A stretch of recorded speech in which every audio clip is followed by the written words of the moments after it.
8वां point हमने आपको बताया था, फिर ध्यान दीजिए कि ये जितने पॉइंट्स बताए जा रहे हैं या इसके बाद भी जो हेडिंग बताई जाएंगी वो कंपटीशन पॉइंट ऑफ व्यू से और बोर्ड के पॉइंट ऑफ व्यू से या home exam point of view से बहुत महत्वपूर्ण है।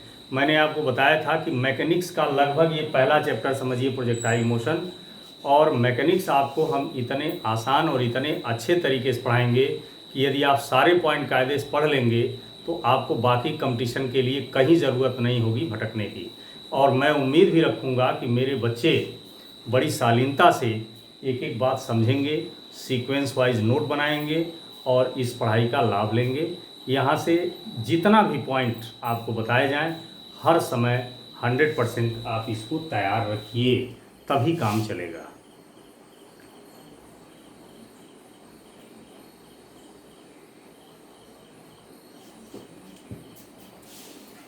आठवां पॉइंट, जैसे मान लो एक प्रोजेक्ट को थीटा एंगल पर यू वेलोसिटी से प्रोजेक्ट कर दिया गया। ओ पॉइंट से प्रोजेक्ट पैराबोलिक पाथ पर मोशन करता हुआ ए पॉइंट पर स्ट्राइक कर गया।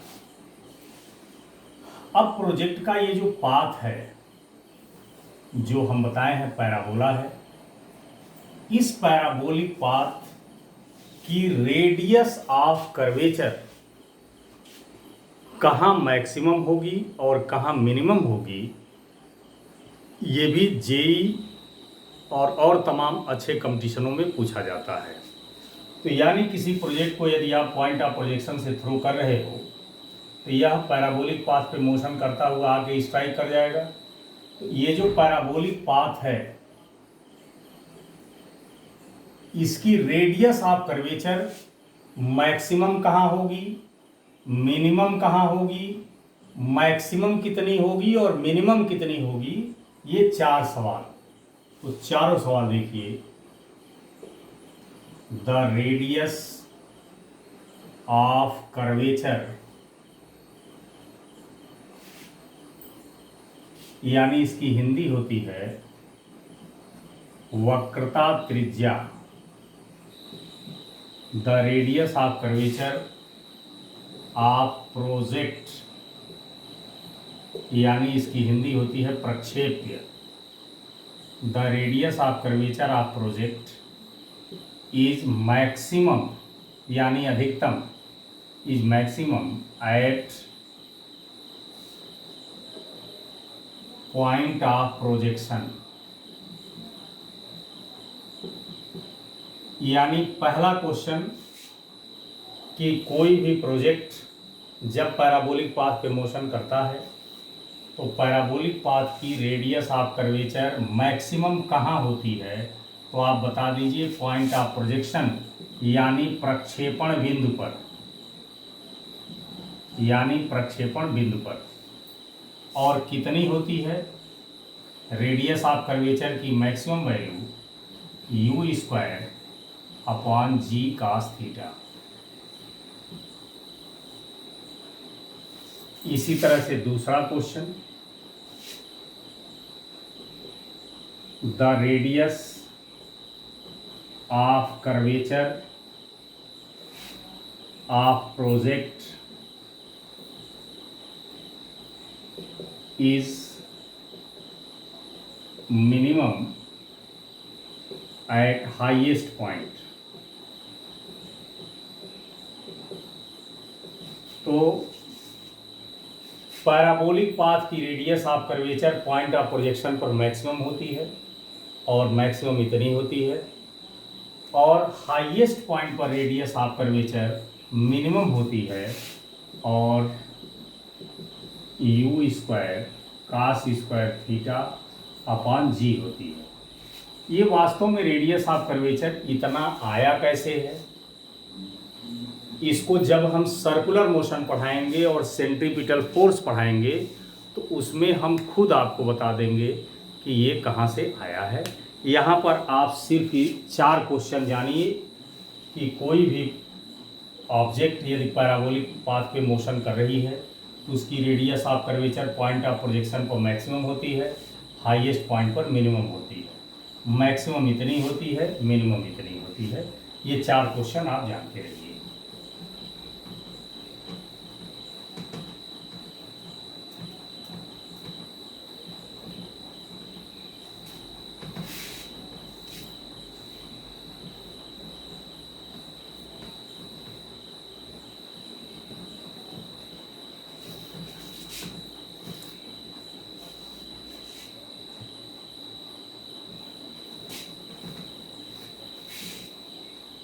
पॉइंट नंबर 9,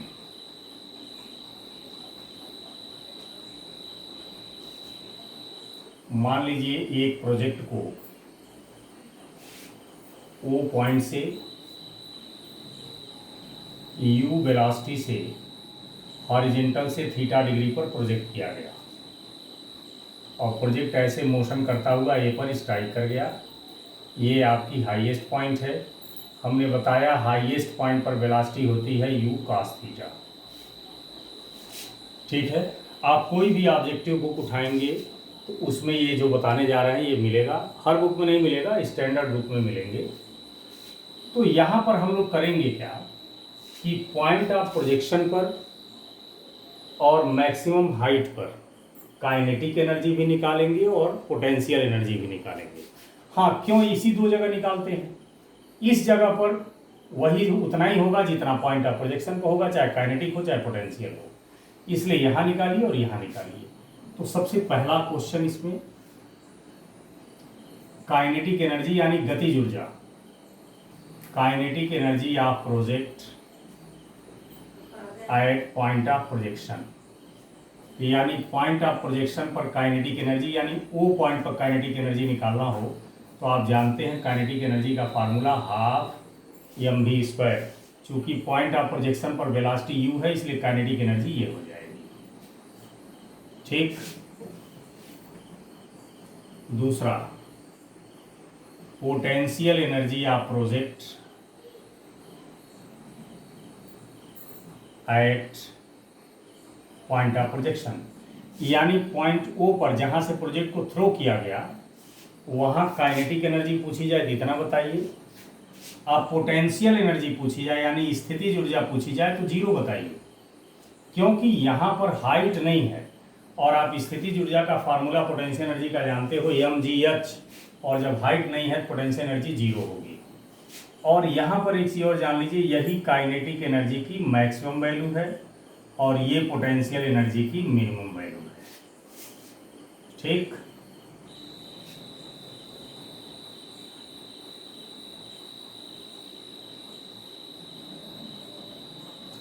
पॉइंट नंबर 3,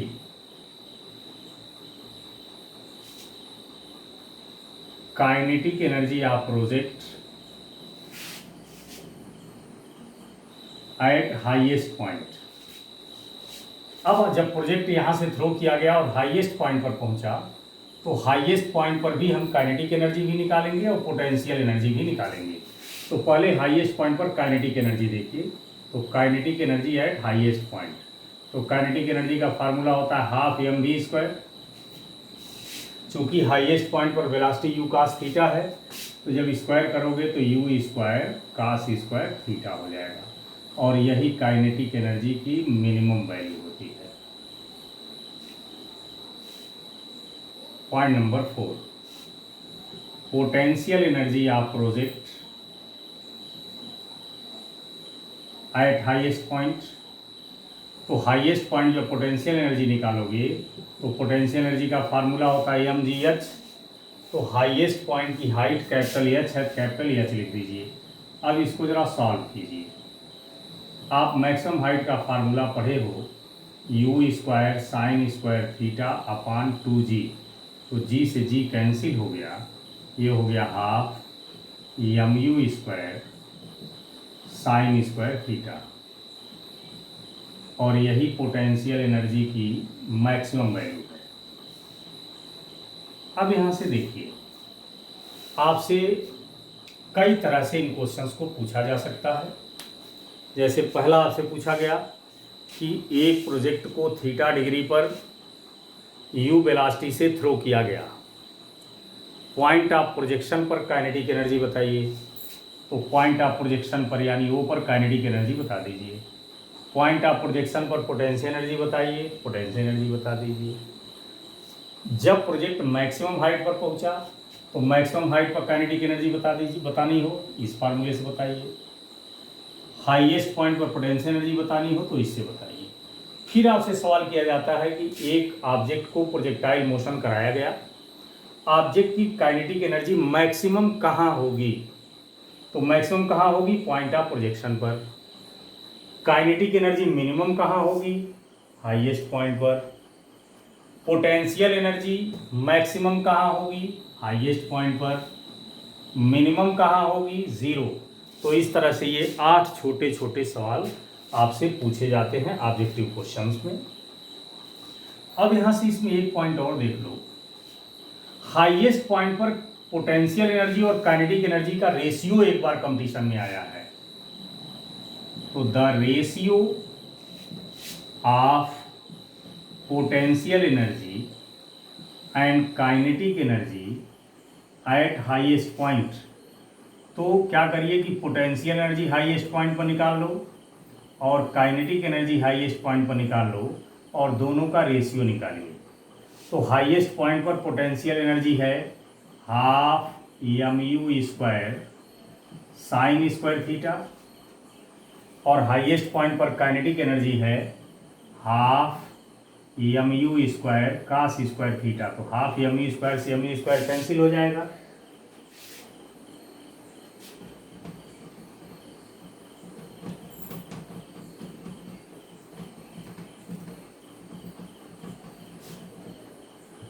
अब ये हो गया आपका UH upon KH is equal to tan square theta, या हाईएस्ट पॉइंट पर पोटेंशियल एनर्जी और हाईएस्ट पॉइंट पर काइनेटिक एनर्जी का ratio tan square theta is to 1 होता है। ठीक है, इस पर और भी कई तरह के सवाल पूछे जाते हैं। ये क्वेश्चन मैं यहाँ होमवर्क दे रहा हूँ, आप इसको घर से लगा कर लाइएगा। ये प्रोजेक्ट इसको सॉल्व कर लेना। Is projected from point O with velocity u at angle 60 degree from horizontal. Find the loss या change in kinetic energy when project reached at highest point। इसको हिंदी में भी सुन लें कि एक प्रक्षेप्य को O बिंदु से U वेग से 60 डिग्री के कोण पर फेंका गया। जब प्रोजेक्ट हाईएस्ट पॉइंट पर पहुंचा यानी उच्चतम बिंदु पर पहुंचा तो उस समय प्रक्षेप की गतिज ऊर्जा में कितने का लॉस होगा या कितने का चेंज होगा। इसको प्रतिशत में भी निकाल लेना कि गतिज ऊर्जा कितनी परिवर्तित हुई या कितनी ह्रास हुई गतिज ऊर्जा में, ये तो निकालेंगे ही, गतिज ऊर्जा में कितने प्रतिशत का चेंज हुआ ये भी निकाल लीजिएगा। ठीक है,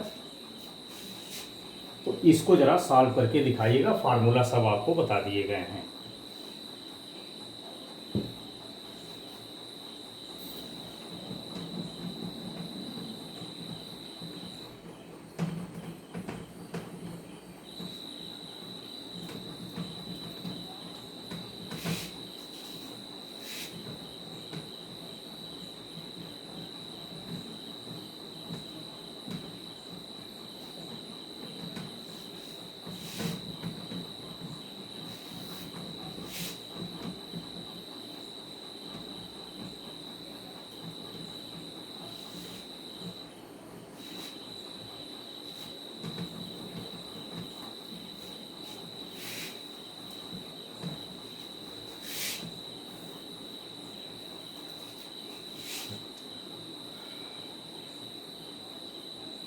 पॉइंट नंबर 9, ये भी बहुत इंपॉर्टेंट पॉइंट है। इसमें भी 2-3 तरह के क्वेश्चन आपको मिलेंगे। जैसे मान लो कि एक प्रोजेक्ट को ओ पॉइंट से हॉरिजॉन्टल से थीटा डिग्री पर यू वेलोसिटी से थ्रो किया गया और ये प्रोजेक्ट ए पॉइंट पर स्ट्राइक कर गया। ये जो पॉइंट ऑफ प्रोजेक्शन है, यानी जहाँ से फेंका गया, वहाँ पर यदि वेलोसिटी को रिजॉल्व करोगे तो हॉरिजॉन्टल कंपोनेंट हो जाएगा यू एक्स यानी यू कॉस थीटा, और वर्टिकल वेलोसिटी हो जाएगी यू आई यानी यू साइन थीटा। इसी तरह से जब प्रोजेक्ट इस फाइनल पॉइंट पर पहुंचा तो हमने बताया था कि यदि एयर रेजिस्टेंस नेग्लिजिबल हो, यानी हवा के अवरोध को कंसीडर न किया जाए, हवा का अवरोध न हो, तो जितने वेग से आप प्रक्षेप को फेंके हो उतने ही वेग से ये टकरा जाएगा, यानी जिस वेलोसिटी से आप थ्रो किए हो उसी वेलोसिटी से टकराएगा। अब यहाँ पर यदि इस वेलोसिटी को भी हम रिजॉल्व करें तो यहाँ इसकी horizontal component you cos theta और वर्टिकल कंपोनेंट यू आई यानी यू साइन थीटा हो जाएगी। अब आपसे पूछा जाता है कि यदि कोई प्रोजेक्टाइल मोशन कर रहा है, कोई ऑब्जेक्ट प्रोजेक्टाइल मोशन कर रहा है, तो पूरे प्रोजेक्टाइल मोशन के दौरान उसकी वेलोसिटी में कितने का चेंज होगा, उसकी वेलोसिटी कितनी चेंज हो जाएगी। ये कोई ऐसा कंपटीशन नहीं है जिसमें ये ना आया हो, और कोई ऐसा बुक नहीं है जिसमें क्वेश्चन ना दिया हो कि कोई भी ऑब्जेक्ट यदि प्रोजेक्टाइल मोशन कर रहा है तो पूरे मोशन के दौरान उसकी वेलोसिटी में कितना चेंज होगा, यही पूछा जाता है। अब आप जानते हो कि यदि कोई प्रोजेक्टाइल मोशन कर रहा है तो उसकी 2 वेलोसिटी होती हैं, एक हॉरिजॉन्टल वेलोसिटी और एक वर्टिकल वेलोसिटी, यानी एक क्षैतिज वेग और एक ऊर्ध्व वेग। तो चूंकि हम जब इंट्रोडक्शन पढ़ा रहे थे प्रोजेक्टाइल मोशन का, तो उसमें हमने आपको लिखवाया था कि जब कोई वस्तु प्रक्षेप गति करती है, कोई ऑब्जेक्ट जब प्रोजेक्टाइल मोशन करता है, तो उसकी जो हॉरिजॉन्टल वेलोसिटी है यानी क्षैतिज वेग है, उसमें पूरे यात्रा के दौरान कोई परिवर्तन नहीं होता, यानी क्षैतिज वेग नियत रहता है। आपको याद होगा मैंने बताया है जब तो कुछ यूजफुल पॉइंट्स बता रहे थे। तो चूंकि कोई ऑब्जेक्ट यदि प्रोजेक्टाइल मोशन कर रहा है तो उसकी 2 वेलोसिटी हैं, हॉरिजॉन्टल वेलोसिटी, वर्टिकल वेलोसिटी। तो मैंने ये भी बताया है कि कोई ऑब्जेक्ट जब प्रोजेक्टाइल मोशन करेगा तो पूरे मोशन के दौरान हॉरिजॉन्टल वेलोसिटी में कोई चेंज नहीं होगा। तो हॉरिजॉन्टल वेलोसिटी में कोई चेंज होना नहीं है, केवल चेंज होना है वर्टिकल वेलोसिटी में। यानी आप यहाँ लिख सकते हो the change in horizontal velocity. ये याद रखिएगा हमेशा कि कोई भी ऑब्जेक्ट यदि प्रोजेक्टाइल मोशन कर रहा है तो पूरे यात्रा के दौरान उसका हॉरिजॉन्टल वेलोसिटी कांस्टेंट रहेगा, हॉरिजॉन्टल वेलोसिटी में कोई चेंज नहीं होगा। तो चूंकि हॉरिजॉन्टल वेलोसिटी को हम यूएक्स से लिखते हैं, और यदि चेंज लिखना है हॉरिजॉन्टल वेलोसिटी में तो चेंज को डेल्टा लगा के लिखते हैं, तो हॉरिजॉन्टल वेलोसिटी में कोई चेंज होने वाला नहीं है। तो इसलिए यदि कोई ऑब्जेक्ट प्रोजेक्टाइल मोशन कर रहा है तो उसकी हॉरिजॉन्टल वेलोसिटी में कितना चेंज हुआ ये पूछा जाए तो आप 0 बता दीजिए। अब वर्टिकल वेलोसिटी में कितना चेंज हुआ निकालिए। The change in vertical velocity, तो वर्टिकल वेलोसिटी को आप यू आई से लिखते हो और इसमें चेंज को डेल्टा यू आई से लिखते हो। तो आप जानते हो कि वेलोसिटी वेक्टर क्वांटिटी है, तो इसमें चेंज निकालना हो तो वेक्टर अलजेब्रा से निकालेंगे। तो और किसी भी चेंज में, किसी भी क्वांटिटी में चेंज निकालना हो तो क्या करते हैं, फाइनल माइनस इनिशियल। जैसे पूछा जाए कि find the change in acceleration, तो क्या करोगे, final acceleration minus initial acceleration. उसी तरह से यदि चेंज इन वर्टिकल वेलोसिटी निकालना हो तो फाइनल वर्टिकल वेलोसिटी में से इनिशियल वर्टिकल वेलोसिटी को माइनस कर दीजिए।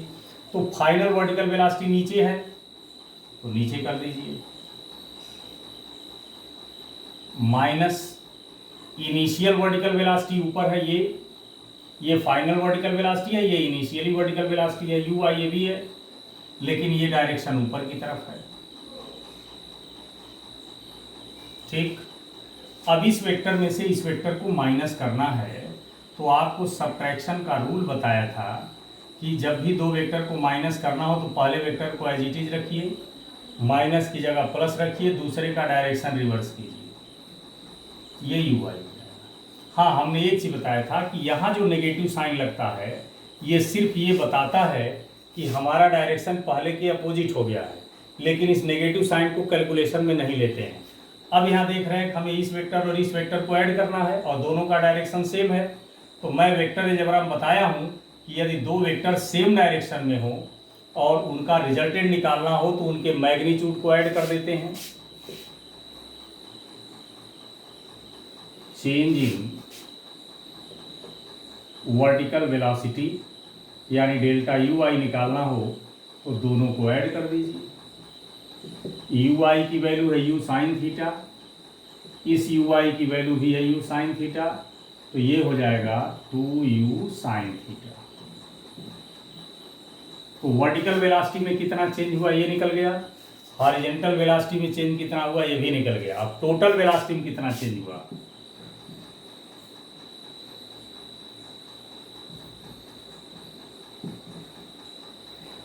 The total change in velocity यानी वेलोसिटी में टोटल चेंज पूछा जाए तो यही हो जाएगा 2u साइन थीटा। ये खुद में एक बहुत इंपॉर्टेंट क्वेश्चन है। यदि कोई ऑब्जेक्ट प्रोजेक्टाइल मोशन कर रही है तो उसकी वेलोसिटी में कुल कितना चेंज होता है, तो बता दीजिए 2u साइन थीटा।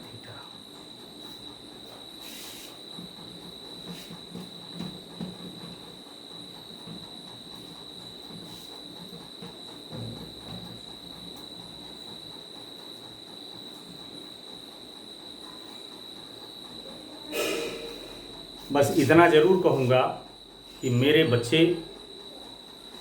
यदि सीरियसली पढ़ेंगे, लापरवाही नहीं करोगे, तो मैं इतना विश्वास दिलाता हूँ कि फिजिक्स में, ये मैकेनिक्स का पहला चैप्टर अभी आप लगभग पढ़ रहे हो, फिजिक्स में आपको कहीं कोई हेल्प की ज़रूरत नहीं होगी।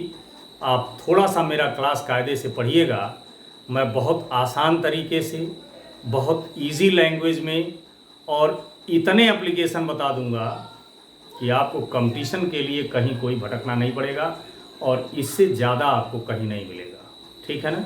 मेहनत से पढ़िए और हमें बताइए भी, आपको कमेंट करके हमें बताना भी चाहिए कि आप पढ़ कैसा रहे हो, आपको लग कैसा रहा है। तो थोड़ा सा जब फीडबैक मिलता है तो पढ़ाने वाले टीचर का हौसला बढ़ता है। तो हमें विश्वास है कि आप पढ़ेंगे और कमेंट ज़रूर करेंगे, बताएंगे कि आपको कैसा लगा। तो जितना ही आप अच्छे से पढ़ते जाओगे, हमें पता चलता जाएगा कमेंट से, उतना ही और बेहतरीन एप्लीकेशन हम पढ़ाते जाएंगे ताकि आपको कोई दिक्कत फिजिक्स में ना हो। पॉइंट नंबर 10,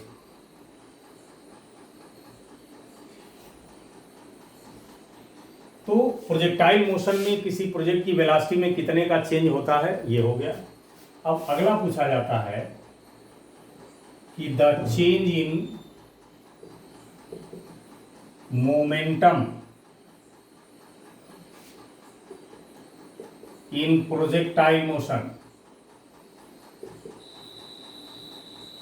तो प्रोजेक्टाइल मोशन यदि कोई ऑब्जेक्ट कर रहा है तो उसकी वेलोसिटी में चेंज तो बताया गया, अब मोमेंटम में चेंज देखिए।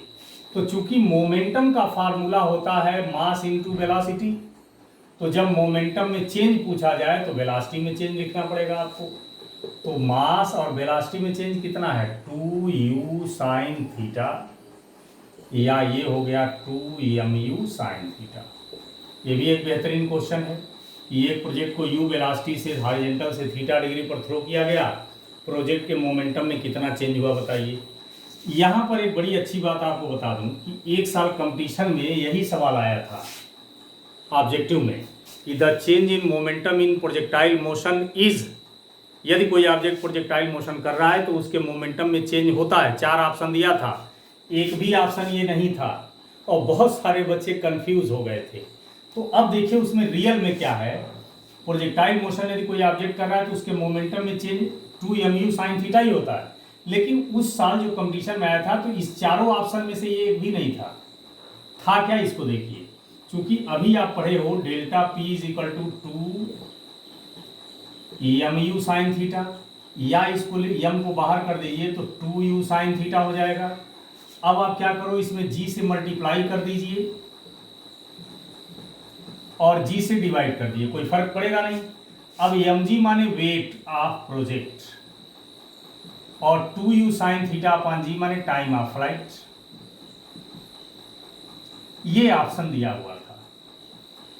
तो वास्तव में चेंज इन मोमेंटम का ये वैल्यू है वही यही है, बस थोड़ा सा चेंज कर दिया गया, इसमें g से मल्टीप्लाई कर दिया गया, g से डिवाइड कर दिया गया।